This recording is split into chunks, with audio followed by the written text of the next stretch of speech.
Welcome to Eyes on the Sky for the weekend of March 27th, 2020. Tonight, we're going to go back to sunset near the Atlantic Ocean in Toms River, New Jersey, where the Novens Planetarium is located. And we're going to learn a little bit about the phases of the moon and celestial navigation. So we're at about 7:30 at night now. The sun is setting in the west, and you can see that the moon is joining Venus in the western part of the night sky tonight.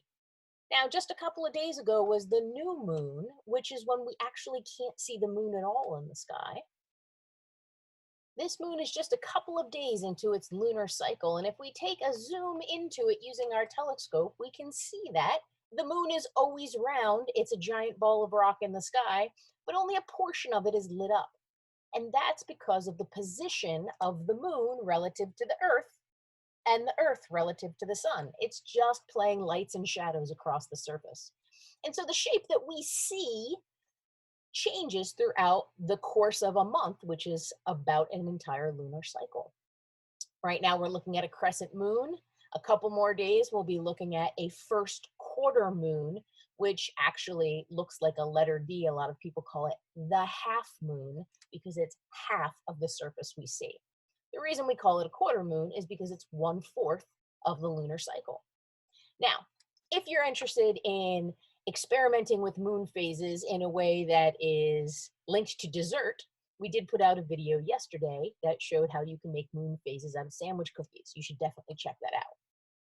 So here we are back in our evening sky, and since we just looked at the moon and saw that it had a phase because of the way the sun's lights and shadows play on it, I'd like to take you to Venus for just a second. If we look through a large telescope at Venus, really zoom in here, you can see that the planet Venus also has phases.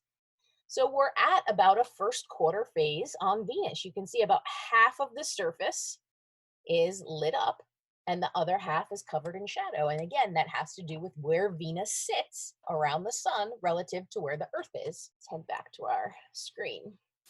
So you're going to see those two objects continue to travel in the west as night falls.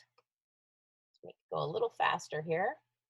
And as we get an evening sky, a beautiful evening sky, this is not the sky you're likely to see in New Jersey with this Milky Way shining brightly. We already looked at a lot of these constellations in our last Star Talk. You can see right here the signature of the hourglass shape. That's Orion and Canis Major and Canis Minor, the big dog and the little dog. We can light those up for you. You can look at all the constellation pictures of the official constellations. We're going to swing the sky around to the north and talk a little bit about how we find direction in the sky. So does anybody recognize this object right here? It's probably the most famous asterism in the Northern Hemisphere. That is called the Big Dipper, right? It's 7 bright stars, 1, 2, 3, 4, 5, 6, 7. They appear to make a spoon or a pot or a plow, depending on what culture you're from. And the thing about the Big Dipper is it's not actually an official star picture. It's not a constellation. It's part of a different constellation that we call the Big Bear, or Ursa Major. You can see the Big Bear right there. And it has a friend, Big Dipper, Little Dipper, Big Bear, Little Bear, Ursa Minor. When the sun's setting in the west, it's pretty easy to tell where your directions are.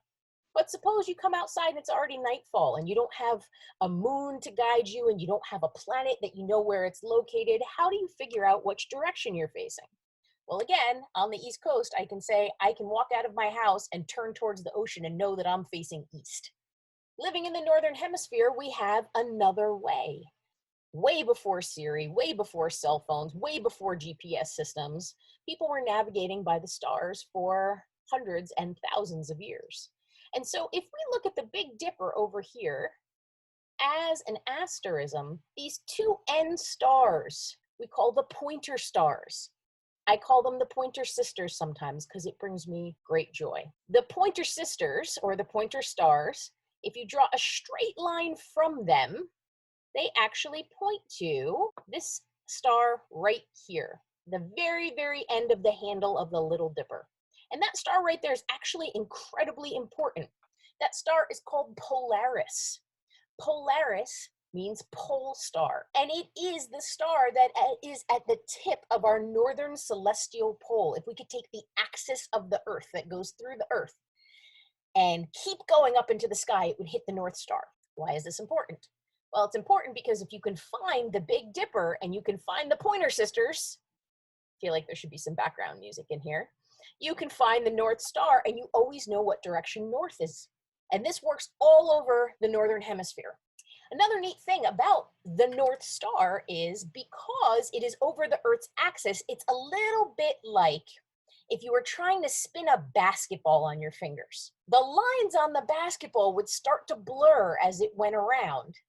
But the point where your finger was and the point on the very top wouldn't look like they were moving at all. And that's actually true of the North Star. All of the other stars, they seem to turn around us in the same way the sun rises and sets.